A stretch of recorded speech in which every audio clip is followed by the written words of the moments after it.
India's President Pranab Mukherjee arrives in China for high-level talks on the agenda terror, trade and strategic ties. Hello, I'm Anand Naidu and this is The Heat.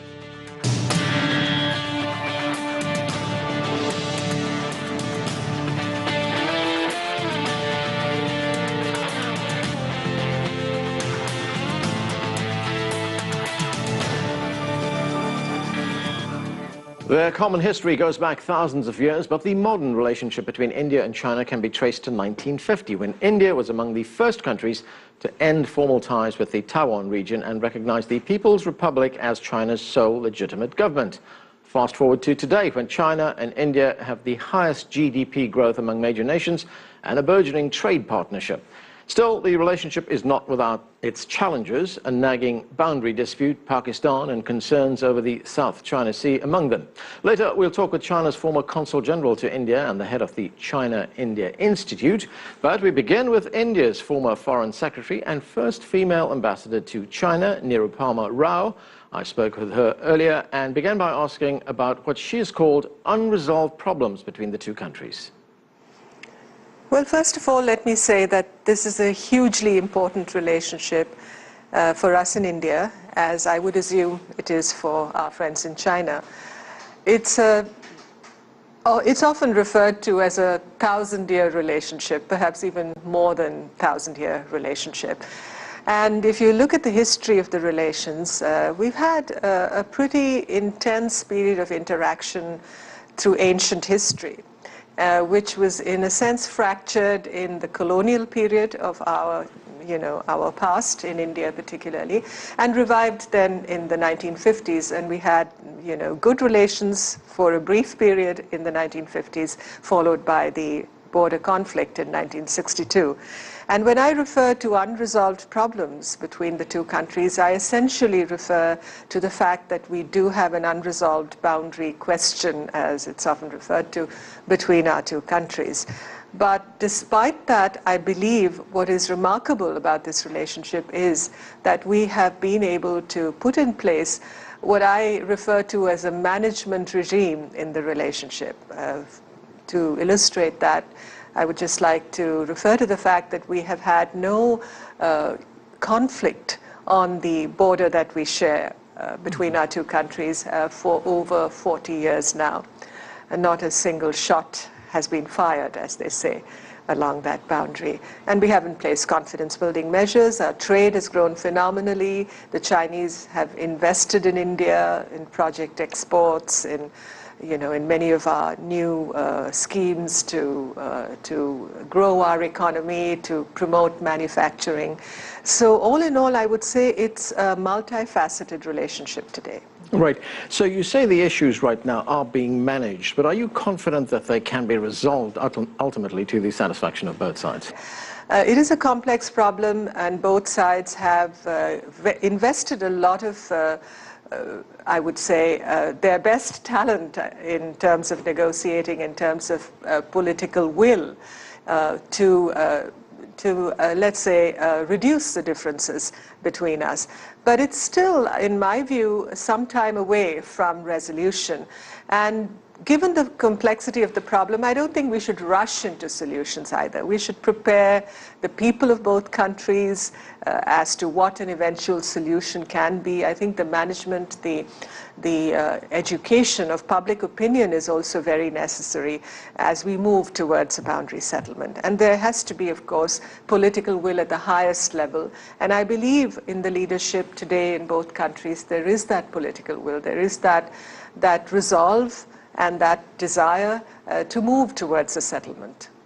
As you say, confidence building measures have put in place, certainly, and trade is expanding between the two countries. But if we look recently at one of the actions on the part of the Indians, on May 18th to be exact, 4 Indian Navy ships were deployed. They were armed with missiles. They're set out for the South China Sea and the Northwestern Pacific. And an Indian spokesman described this action, this deployment, as a, quote, demonstration of its operational reach and commitment to India's Act East policy. Is there something of a message here for China with this kind of deployment? Well, I wouldn't say this is a message for China. The spokesman referred to the Act East policy. Right. and the fact that we are engaging much more closely with this area of Southeast Asia, which essentially we were connected with throughout history. And when I think of the South China Sea connecting with our part of the world, it connects with the Bay of Bengal. And the Bay of Bengal is the sea which Indians always saw as the connecting link to Southeast Asia. That's where our ships and people roamed through the centuries. And today, if our Navy is moving into these waters and,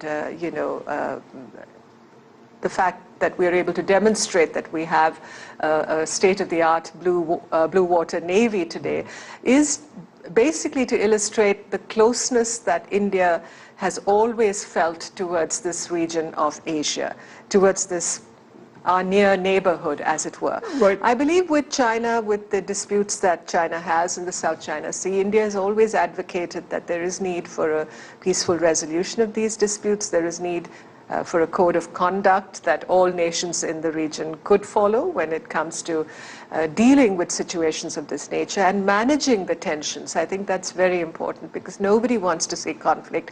$5.3 trillion worth of world trade passes through the South China Sea and by the Bay of Bengal and then to West Asia. So it's very vital that we keep the sea lines of communication open, that there is no conflict, there is confidence and reassurance that the sea will remain peaceful. But I'm just wondering whether one does run the risk of an action of this kind being seen as a provocation. Not at all. I don't think India has ever sought to provoke in any context. And I believe that India is an ocean-going power. Look at the natural endowment of India. Look at its long coastline. Peninsular India, if you look at the map of India, it really abuts the Indian Ocean. We have the Arabian Sea to the west of India, the Bay of Bengal to the east, and the Indian Ocean lapping the shores of Cape Kanyakumari in the south. So we are a natural ocean-going nation, and I think we are essentially, we believe that we must fulfill that destiny of ours. We have now India working very closely with the United States in areas of defense. How does that kind of collaboration impact India's relationship with China? We've said time and time again that this is not directed against China. As I said at the outset, what we have with China is a hugely important relationship. We are neighbors, and there is so much invested in the need to build this relationship that we have with China and to maintain peace on our borders, to build confidence and to resolve our problems. And that's really the orientation of the government and policymakers, and indeed all people who focus on this relationship. So I don't believe the fact that we are cementing our defense relationship with the United States as part of the partnership, the strategic partnership that India and the United States are building, as you've seen over the last decade. It's not, I believe, and I believe this at the core of what I think on the issue, it's not meant to provoke China. It's certainly not intended to do that. I think we need to work together, all of us, and that includes China, the United States, India, the other countries in the region. I refer to Japan and Australia, Singapore, for instance, which is a very, very important partner of India in Southeast Asia. I think we must demonstrate that we can come together in concert, as it were, and work out an architecture, a security architecture for the region, which is open, which is well structured, which is inclusive, and which essentially at its heart focuses on the maintenance of peace and confidence building. So ultimately, do you see some kind of trilateral relationship evolving here between these three countries? I don't see why not. Yeah. The United States and China share a very, very vital and well-developed relationship, may I say. We are developing that kind of relationship with the United States today, and we have a relationship with China, as I said, which is very vital to peace and security in our region. There's no reason why these three big countries, two from Asia, one from the Pacific in many ways, should be working together to see how we can build a truly, what shall I say, a 21st century big power relationship. Right. Let's look at the economic relationship between India and China. Here you have two countries with huge economies, yet if we look at the volume of trade between these two countries, they don't really reflect the size of those economies, do they?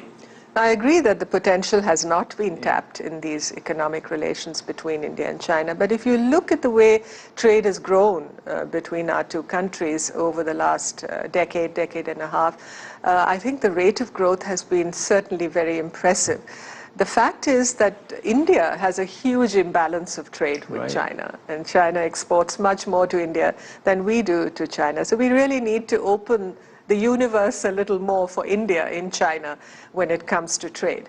But our Prime Minister, Mr. Modi, has said this time and time again during his visit to China last year, and when your president was in India, and on numerous occasions when our leaders have interacted, that India and China can learn a great deal from each other as far as their development stories are concerned. Right. And the fact that China has progressed so phenomenally over the last 3 decades incorporates many lessons for India. And I think we look at that with an open mind.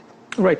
India is also, of course, a member of the Chinese-led Asia Infrastructure and Investment Bank, the AIIB, which is a big development, not just in that part of the world, but throughout the world. But India is not that involved in China's regional economic initiative, the One Belt, One Road initiative. Does India have economic expansion or outreach aspirations of its own? Well, it's connectivity, connectivity. I think that's really at the heart of all this. That's what China is seeking through OBOR and is implementing as we speak. And that's what India looks to see put in place when it comes to our own dealings and our interaction in the region. India is a part of South Asia, as you know. It is the largest economy in South Asia, and we have neighboring countries with which we are tied through culture, history, ethnicity, and also economic compulsion. And our focus today in our region is to build that connectivity. And for India, I think one matter of concern, and I'd like to be frank about it, is the fact that China and Pakistan have a very close relationship. It's a strategic relationship and built over, the 4 to 5 decades that we've seen recently. You have a China-Pakistan economic corridor that is being conceived of as part of OBOR, and that passes through territory in Kashmir, which is claimed by India and which is currently under Pakistani occupation. And that corridor, that artery that you're building to Gwadar in Baluchistan will pass through that territory, and that certainly raises questions in India and is a subject of considerable debate and discussion. So that is something that we need to perhaps discuss a little more. And I would say that where China is concerned, China is a large country and it's progressed so phenomenally. China should be looking at how it can engage more closely with India on issues that concern our future, that concern our common destiny. And I think on issues like counterterrorism, for instance, India and China should be doing much more because our futures are affected. We are in the same boat, as it were, when it comes to that particular issue. And there's no reason why China should not explore with India how it can expand connectivity with our country, with India, across our northern frontiers. Even though we don't have a settled border, it's true that there are disputes between our two countries. Why can't we build a consensus? I call it a Himalayan consensus. Why can't we build a Himalayan consensus where we're able to look at the people who are involved and look at issues like climate change, the melting of our glaciers, the sharing of waters, for instance, river waters, and just promoting the well-being and the development and livelihoods of the people, as I say, the people in between who exist from the Hindu Kush Himalaya to the Arakans in Myanmar, Burma. Ambassador, thank you so much for joining us. Thank you. Thank you so much. Pleasure to be here. When we come back, the view from Beijing. Plus, we'll talk with the head of the China-India Institute. Stay with us. You're watching The Heat.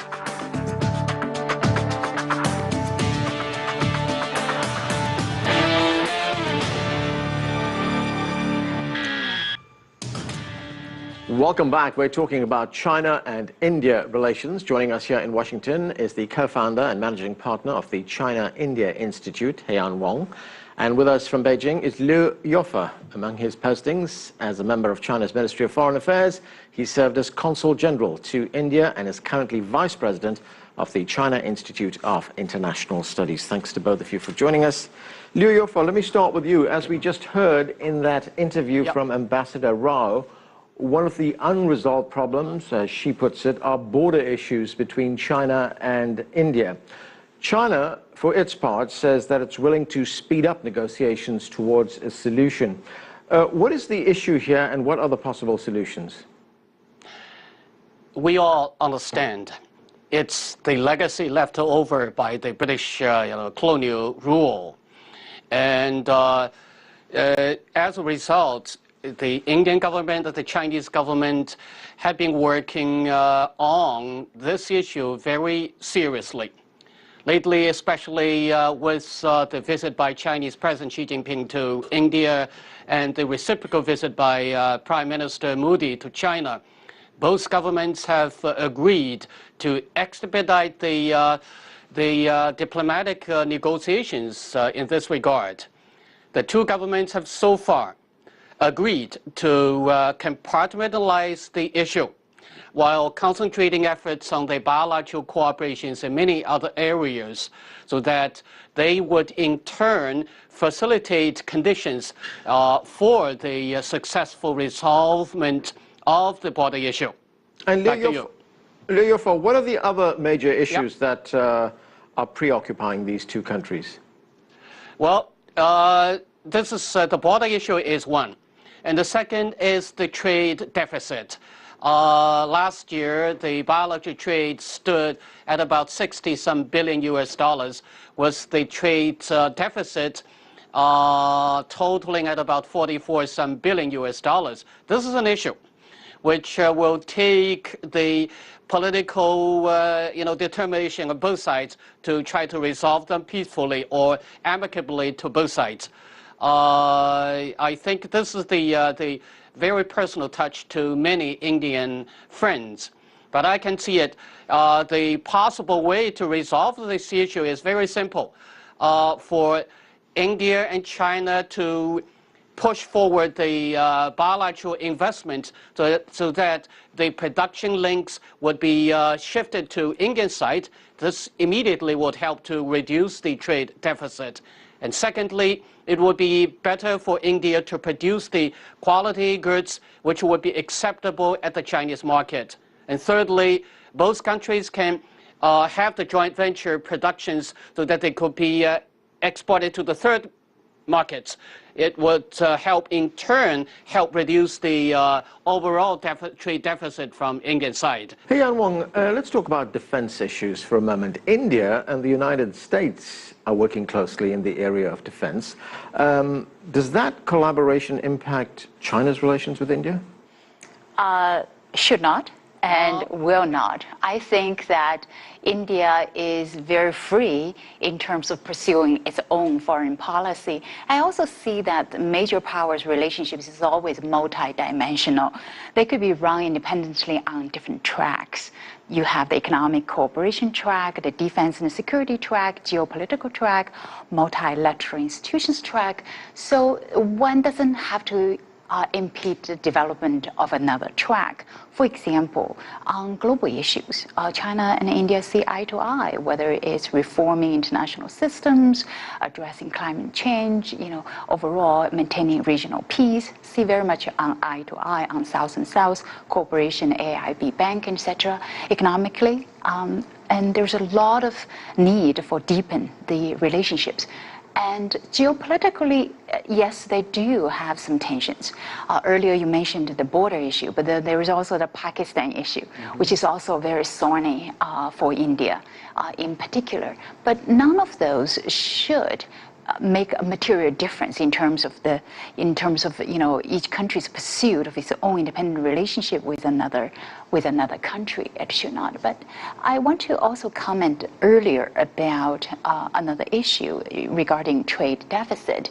Trade deficit was more of a big issue when the last 2-3 years when India was running a big trade deficit. And most of that trade deficit was coming from India's reliance on importing oil. As oil prices go down, India's overall trade deficits go down. So that political urgency to address trade deficit, I think, is less right now. That's one. Two, even though India runs a trade deficit with China, but overall it's good for India because India does need the machinery, does need to build its manufacturing sector. So for India, addressing the manufacturing deficit is far more important than addressing the bilateral trade deficit with China, because if it enhances India's overall manufacturing competitiveness, and if the machinery coming from China is much cheaper than coming from another country, it's good for India. Okay, Liu Youfa, I want to stay with defense issues for a moment. About a week ago, 4 Indian Navy ships, they were armed with missiles, set out for the South China Sea and the North Pacific. An Indian spokesman said it was part of India's Act East policy. But does China see this kind of deployment as a bit of a provocation? No, definitely no. Let me tell you why. Both India and China are the global powers now. So as global powers, their naval presence would be anywhere they like. But the precondition in vis-a-vis Asian Pacific is that any country is supposed to coming in and bringing the constructive roles to the peace and regional peace and security. So long the India is abiding by this principle, China welcomes the constructive presence here in the Asian Pacific area. And at the same time, Chinese Navy is also presence in Indian Ocean. It will abide by the same principle, I suppose. Back to you. Yeah, Wang, you mentioned a moment ago the deficit between India and China and the efforts to close that gap. There's something else. I mean, these are two countries with very high GDP economies. Yet the volume of trade between the two countries doesn't seem to reflect that. Yes, and that is for several reasons. One is that it just started from a very low base. Even in 2000, the bilateral trade was only at $3 billion. So from $3 billion between 2000 to 2012, the bilateral trade actually has gone through a tremendous period of growth, growing at 30% annual rate. That is twice the pace of the world trade and much higher, 10% higher than each country's trade with the rest of the world. 2012 to now, it has slowed down somewhat because both economies have slowed down, and also at one point India had some hesitation in exporting iron ore to China. So that was coming from a very low base as one. Two, I really think that it is because of the weakness in India's manufacturing. As India launches its Make in India campaign and it becomes successful in building more high quality products and manufacturing more products to export to China, I think that deficit will close, the gap will reduce somewhat. And I also think that there are certain products that India can export more to China, and China should welcome that. That is, for example, drugs and pharmaceuticals, or agricultural products. Another area for reducing that gap is for exporting the Indian services to China. Right. That is a big part of India's trade, even though China is India's biggest merchandise trade partner, but services trade is barely existing. So, and India is a big power in exporting services, and those services could be IT services, but tourism is a big part. Education, tourism, for example, visiting the traditional historical sites in India. There's a lot of growth there. Okay, you mentioned Pakistan a moment ago. I want to go to Liu Youfa and ask him about that relationship and his perspective on it. Ambassador Rao, in that interview that we did, raised her concern concerning China and Pakistan's close strategic relationship, and she also said that there was concern over the economic corridor that's being developed in China as part of China's One Belt, One Road initiative. Is that in some way an obstacle to better relations between India and China, and perhaps a bigger role for India in China's One Belt, One Road policy? First, China is opening its arm to all the countries around China vis-a-vis the construction of the One Belt, One Road. And when you talked about the economic corridor between China and Pakistan, it's not a tool which is meant to set against India at all. It's meant to promote the cooperation among countries in the region, which includes India. So, to my understanding, that both Pakistan and India are China's very close friends. China has been implementing a dual friendship policy vis-a-vis the bilateral relations with Pakistan and India. China refuses to take sides on the major issues relating to the disputes between Pakistan and India. Likewise, with the construction of the proposed economic corridor, this is something which is subject to the friendly discussions between India and Pakistan. And when India becomes more involved with the construction along that, economic corridor, then we can sit down and talk about it. So this is not really an impediment or the preconditions for India to be more involved in the construction of the One Belt, One Road. Right. Hey, Yan Wang, one question on the Indian president's visit to China. The Indian president's role is largely ceremonial. Would not relations have been better served if the Prime Minister had gone? I mean, the Prime Minister has more political clout. The Prime Minister went there last year following President Xi's visit to India. And even though it's a ceremonial role and not in the government branch, but it does send messages.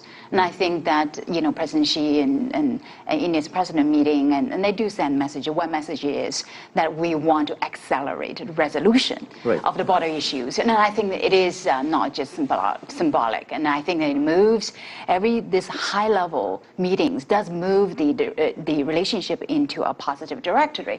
I also want to comment on the earlier kind of Pakistan issue. Yes, it is very sensitive running through the Kashmir in terms of the China-Pakistan corridor. But looking at it another way, most of that $46 billion commitment to building a corridor is towards building power in Pakistan.